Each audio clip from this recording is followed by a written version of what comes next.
নানা সীমাবদ্ধতা ও নাব্যতা সংকটের মধ্যেও 2025-26 অর্থ বছরে কন্টেইনার ও কার্গো হ্যান্ডলিংয়ে নতুন রেকর্ড গড়েছে মংলা বন্দর।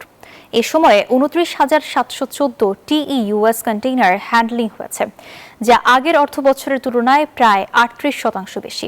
বন্দরের ব্যবসা সম্প্রসারণ, আমদানি রপ্তানি বাড়ানো ও ব্যবহারকারীদের সুবিধা নিশ্চিত করতে নানা পরিকল্পনা নিয়েছে কর্তৃপক্ষ। মাকসুদ রহমানের তথ্যচিত্রে ডেস্ক রিপোর্ট। কখনো জাহাজ আছে, কার্গো নেই, আবার কার্গো থাকলেও মেলে না পর্যাপ্ত জাহাজ। এসব প্রতিবন্ধকতা পেরিয়েও কন্টেইনার ও কার্গো হ্যান্ডলিংয়ের রেকর্ড গড়েছে দেশের দ্বিতীয় বৃহত্তম সমুদ্র বন্দর মংলা।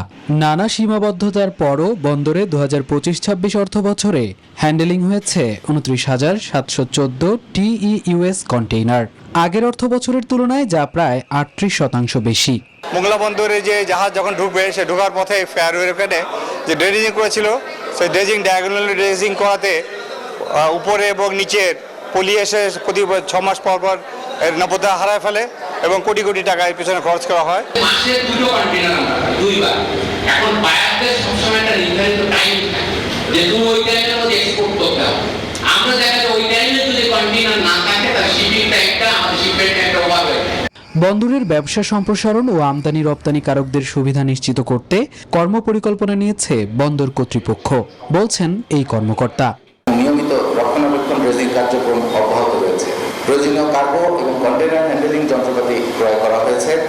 হিরন পয়েন্ট এলাকায় 9.5 মিটার ড্রাফট সম্পন্ন জাহাজ নোঙর সুবিধার জন্য 3টি নতুন অ্যাঙ্কর বার ঘোষণা করা হয়েছে এবং আউটার বার সেকশন 2 এর ন্যারো চ্যানেলটিকে 400 মিটার প্রশস্ত করার উদ্যোগ গ্রহণ করা হয়েছে।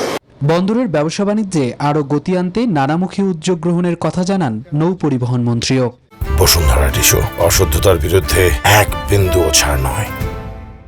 কাস্টমসের জায়গাটাকে একটু ঢেলে সাজানো, কন্টেনার হ্যান্ডলিংয়ের জায়গায় যে প্রবলেমগুলি আছে সেই প্রবলেমগুলি একটু দূর করা, নাব্যতা রক্ষা করা, এই অঞ্চলের ব্যবসায়ীদের উৎসাহিত করা। সম্ভাবনা ধরে রাখতে নাব্য সংকট ও অবকাঠামোগত সীমাবদ্ধতা কাটিয়ে ওঠাই এখন মংলা বন্দরের সবচেয়ে বড় চ্যালেঞ্জ, বলছেন সংশ্লিষ্টরা। Desk report, news 24।